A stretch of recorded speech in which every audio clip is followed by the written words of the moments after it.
Good morning, everyone. This is Absolutely, and I'm Ken Vermeil.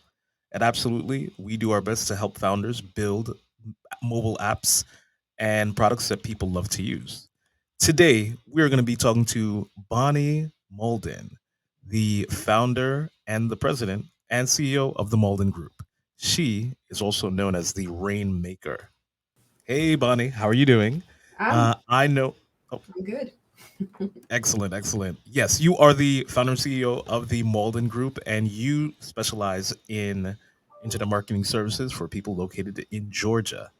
Now, even though you're excellent at that, we are going to really focus on something that you've done recently, which is launch a new mobile app called FastDot. Can you tell us more about you and then jump right into telling us more about FastDot? Yeah, so I own a digital marketing agency. We serve clients in the state of Georgia and all over the United States. We serve as the marketing department for companies nationwide by building, hosting, and maintaining websites, managing social media, writing blogs and newsletters, and managing paid advertising campaigns on websites like Google, Facebook, Instagram, and YouTube. And I wanted to step out of my bubble of digital marketing and try something new by uh, getting involved in gaming apps with my 12-year-old son. His name is John.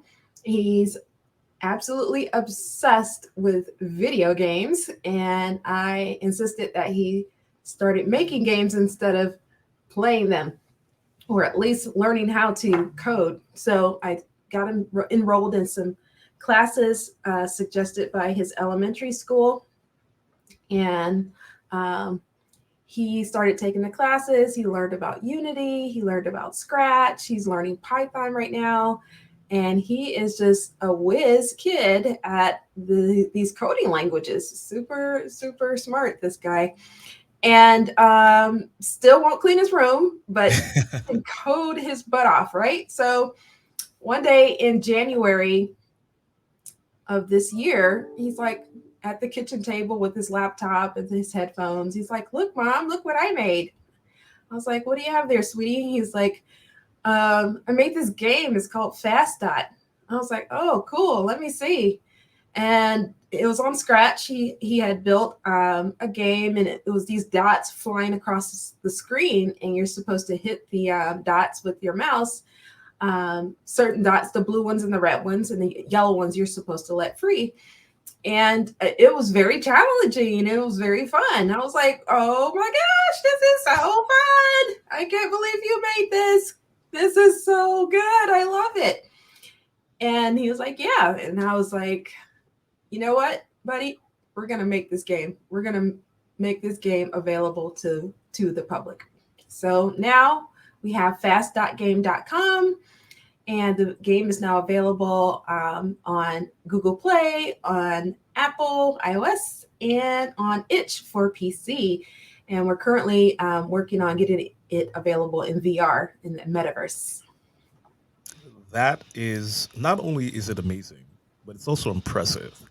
I love hearing the stories of how apps come to life, mainly because what people really see is the end product. They don't really know about the story behind all of the apps that are on their phones. They really just know about, whether or not they like it. So you said that he started coding at around 12. What were some of the things that you did to encourage him to keep going? Because I know that we do dev, and it's not always easy. It's always rewarding, but what did you do to encourage him and keep him on that path?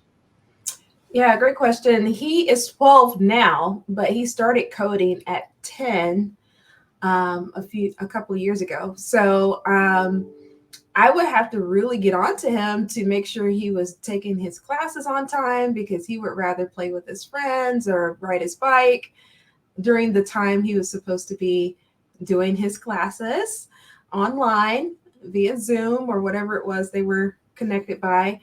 And so just me writing him, staying on top of him, me putting the class on my calendar and setting a reminder on my phone And then once the reminder went off on my phone, then I would go and yell at him and say, "Go to your class, log in right now." And he would log in. And then he developed a love for it, for coding after so long. And he would code on his own during off hours beyond the class, which lets me know there's a genuine interest there and a passion for gaming apps and coding. So I had to write him to begin with, but once he got into it and started to learn everything he needed to know, he started doing it on his own and pl- playing games and making games on his own, all types of games. Fast Dot is the only one he's made, but Fast Dot is the one that I took a hold to and brought it to market. Nice. So when he brought Fast Dot to you, what was the thing in your mind that said, "Hey, we got to get this into the App Store"? What was it? When did that click for you? Well, just the ease of use. I thought it would be really good for little kids, 5 and up, like 5 to 10 years old, to learn how to recognize colors. And I went to a business conference when we were in the midst of the development of the game, and I met a professional gamer. And the professional gamer gave me some advice, and he said, the just the dots going across the screen wasn't enough. It needed to have more to make it more dynamic. So he said you should add numbers to it, you should add letters to it, you should add math problems to it. And I was like, wow, that's a really good idea. So I went back to the drawing board. I was like, look, let's do some numbers on here. So we settled on doing odd numbers where you hit the dot and it's only not odd numbers. And then at one point it's even numbers. You hit the dot, only even numbers. And then also we added an element where you can spell words. And as the dots are going through, they're going through very fast, fast dot, but you have to spell the letters, spell the words as they go, as the dots go across the screen. So it's definitely an evolution. New ideas come up all the time, and we're like, oh, let's add that. And challenges came up along the way as well. So it's been quite a process.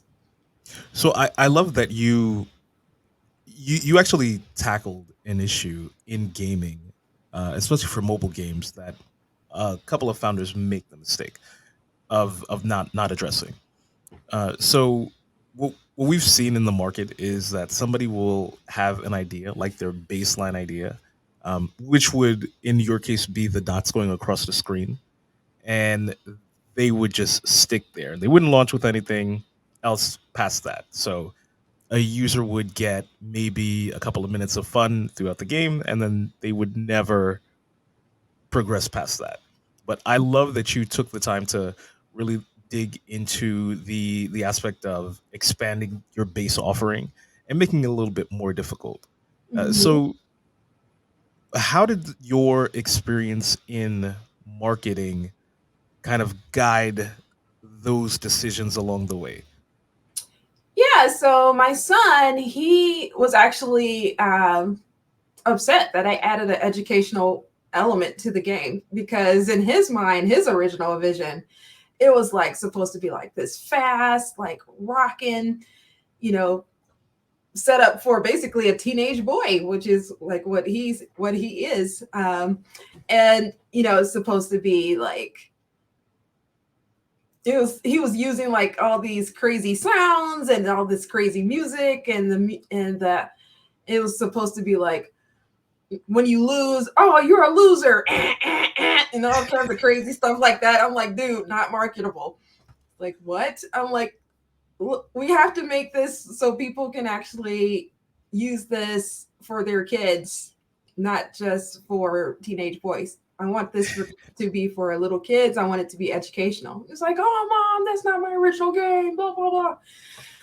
It's like, okay, marketing, my marketing brain, my marketing hat tells me, okay, pick a niche, a demographic, target that demographic. So I thought the game would be easier to sell if I was targeting this towards parents and their little kids.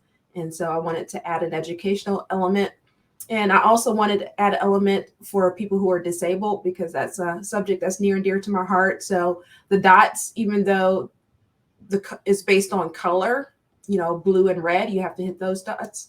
I also wanted to create dots for people who are colorblind. So we have the option of coming through the different types of dots and have some with different textures. And so someone who is colorblind, they can hit the ones with texture versus blue and red.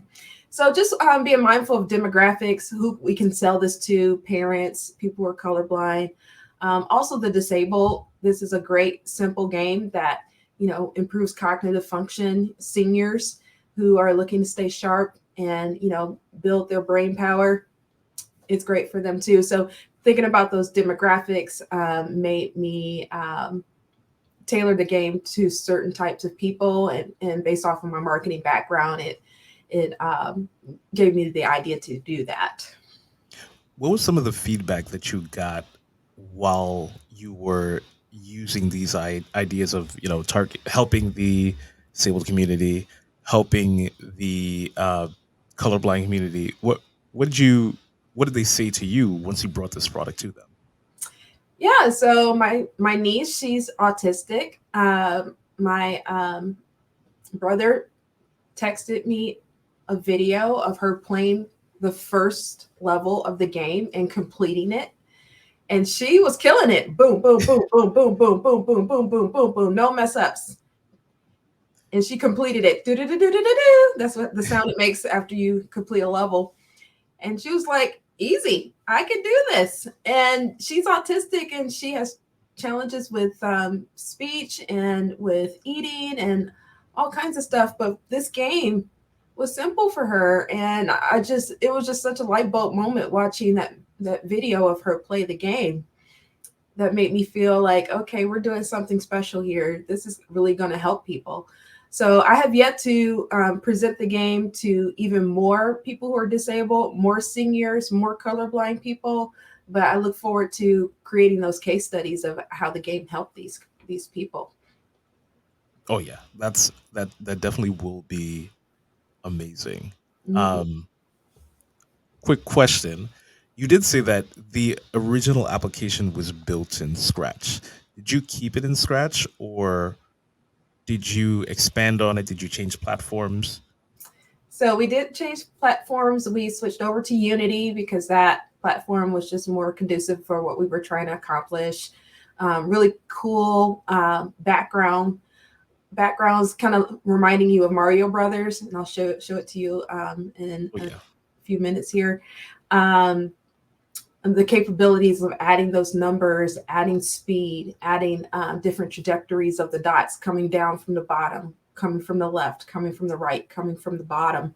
Um, Adding the words, spelling the words with the dots. Unity was just such um, a great platform to build this on. So we switched over to from scratch to Unity.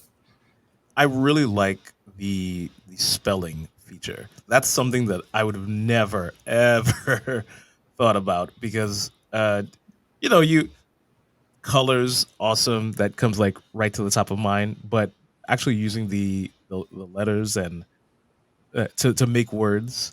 Hmm. Full disclosure, I'm not so I didn't do so well during that part, but it's still really interesting to tackle Hmm. from that perspective.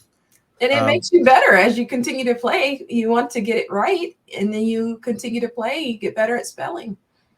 oh yeah, yeah. This would have been definitely helpful during my SAT prep. uh, so tell us, how did you find a Unity developer, or I did. did tell us about that process? Yeah, so not super long on this. Got a referral from a friend and checked out some of their work. It was solid. Hired them right away and was like, "Look, I got this game. It's super simple, fast dots going across the screen." And what the developer brought to the table was this incredible design because the original concept was super simple, like literally a flat matte black background that was just one color, and then the dots just a flat color, blue, yellow, red going across the screen. That was it. And then you hit the dot, it says cool. And then you hit the wrong dot, you lose. It's just like super simple.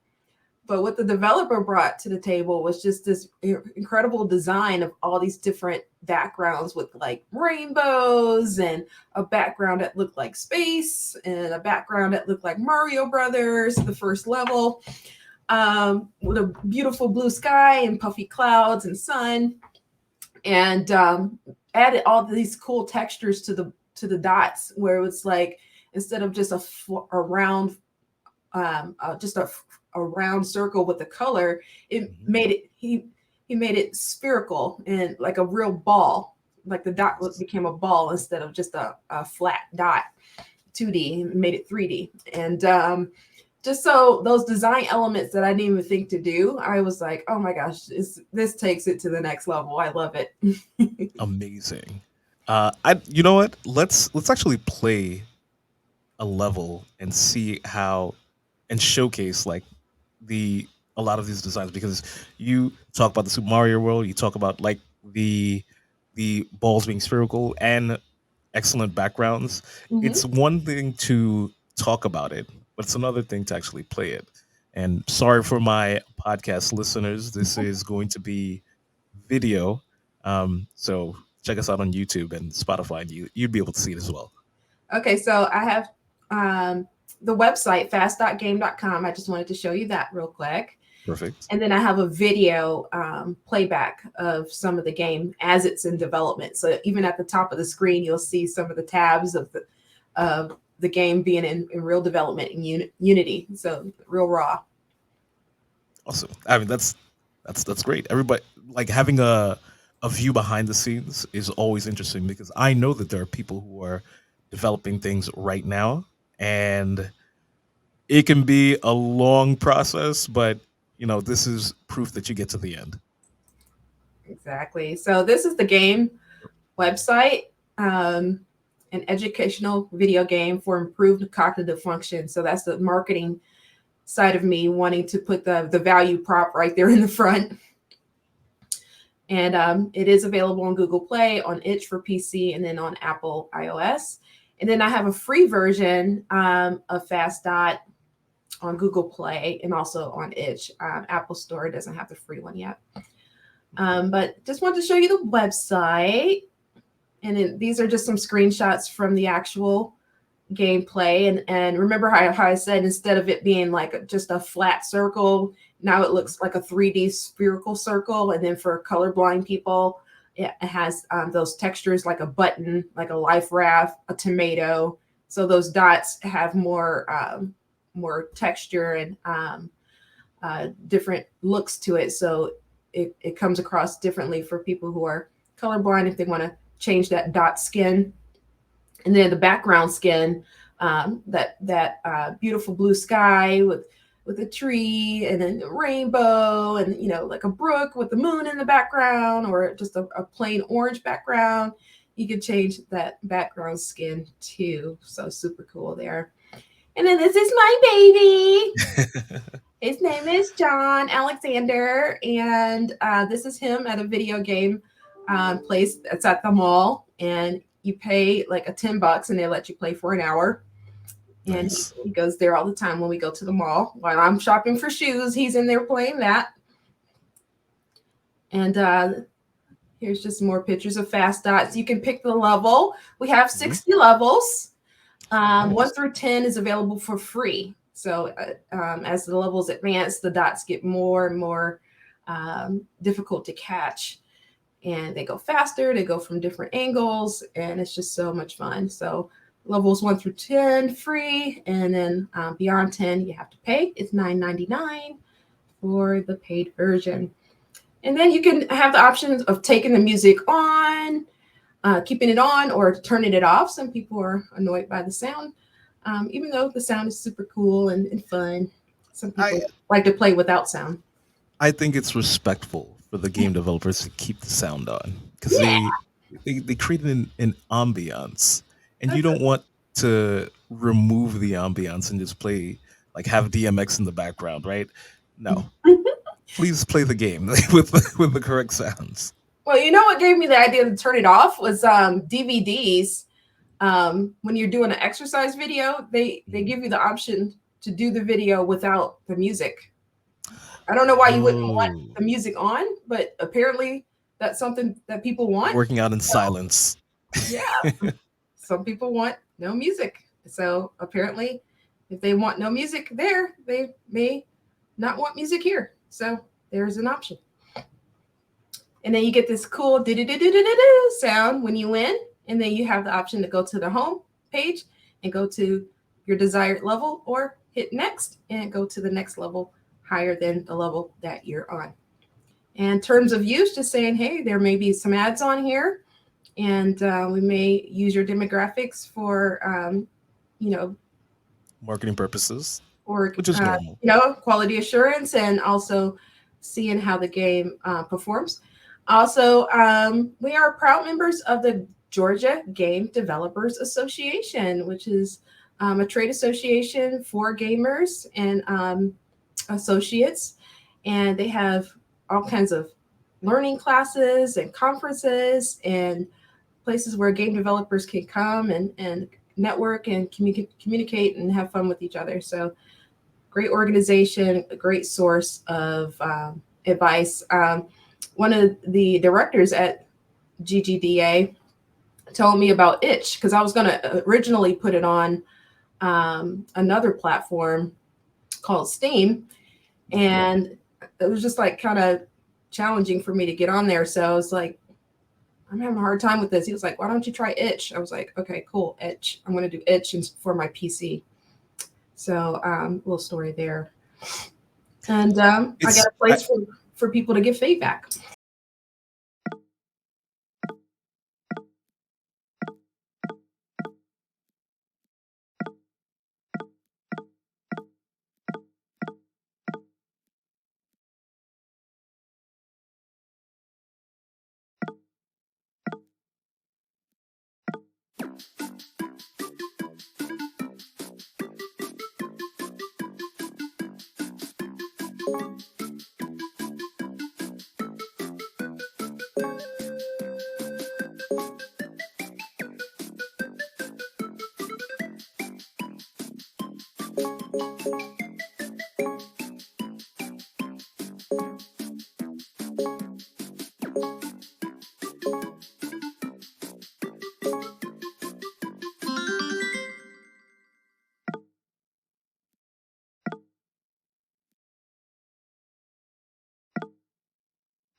nice.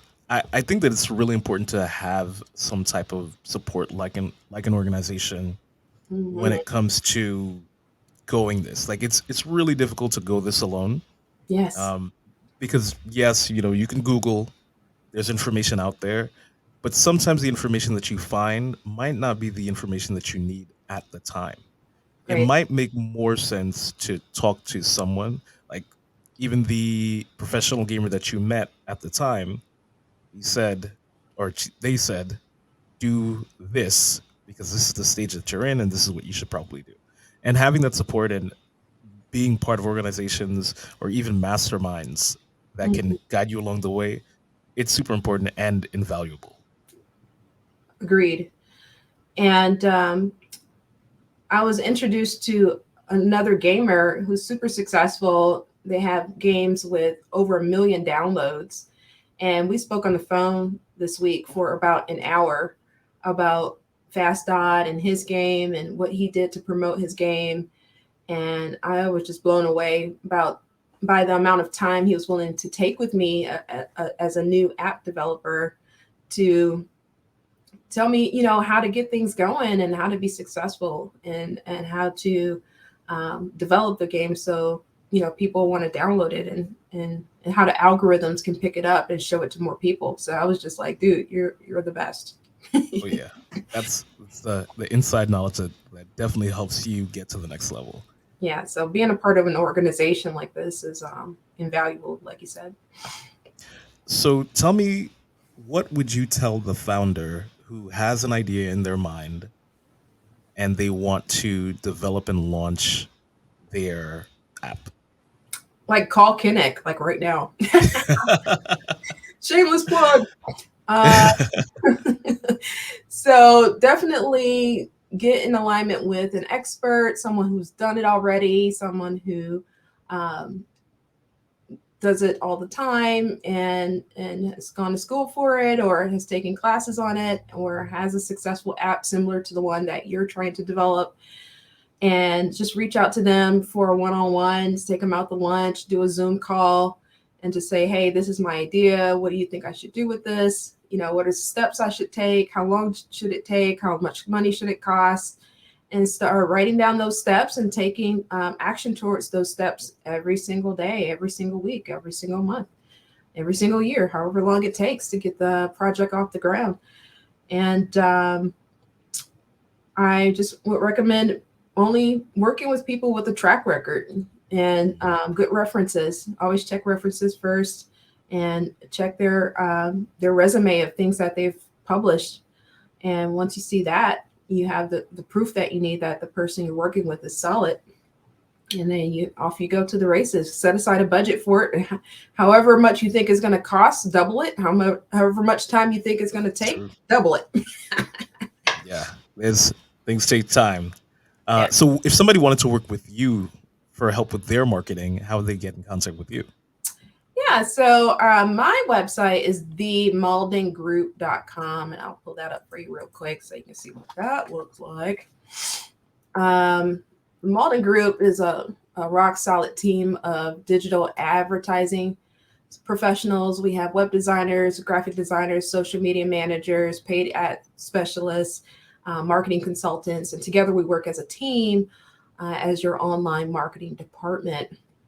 And so to get in touch with us, you go to themauldingroup.com, click on the link for a free proposal or fill out the form here. And one of our account execs would reach out to you, learn about your situation, and provide a customized proposal based on what your needs are. Awesome. So if you have any needs in marketing, Mhm. again, she works with everybody. So not just people in Georgia, just all around the United States. Yeah. Definitely reach out. And as she said, she's someone uh, who has done this, who has a great track record, who has good references, and she can definitely help you out. Yeah. Um, Bonnie, what are you reading right now? What are you watching? And what are some of the things that you'd like to suggest to some of our listeners? Yes. Great questions. I am reading a book called Innovate and Create by April Riley, and it is amazing. I'm going to have her on my podcast in a week or so. This is her book right here. I'll show it to you. So this is her book, and I was just reading that to prepare for her interview. That's her in the Nice, back there, nice. and it's basically about having a vision in your mind, kind of like what we're talking about today, having a vision in your mind, and then creating a plan to execute the vision, surrounding yourself around successful, productive, positive people that can help you along the way, and then having the faith and the fortitude to keep pushing towards your dreams. So that's what that book is about. And what was the other question? Um, final advice, final words for our listeners. Oh, yeah. Okay. I forgot to show you the video. So I'm going to sing you the video. You can put that in somewhere. Oh yes, yes, yes. Okay. Final advice is to if you have an idea in your mind and you don't know how to execute it, find the person or the people who have done it already that's very similar to what you're trying to do. Reach out to them and just ask for 10 minutes of their time or just ask them a question. And most people, not all, but most people are willing to help people who are trying to find their way. Don't underestimate the kindness and the willingness of people who are able to help you and answer your questions. So have the courage to ask, and then have the courage to plan, and have the courage to do. Awesome. That is from the Rainmaker, Bonnie Mauldin. And that is our episode. Thank you, everyone, for listening. Thank you, Bonnie, for being here with us and shedding knowledge on your journey, on your app. If you would like to get in contact with her, again, it's the Malden Group. Definitely download Fastdot. It is on anything. There is no excuse not to play it. And again, thank you for listening. And that was our episode of Absolutely. All right.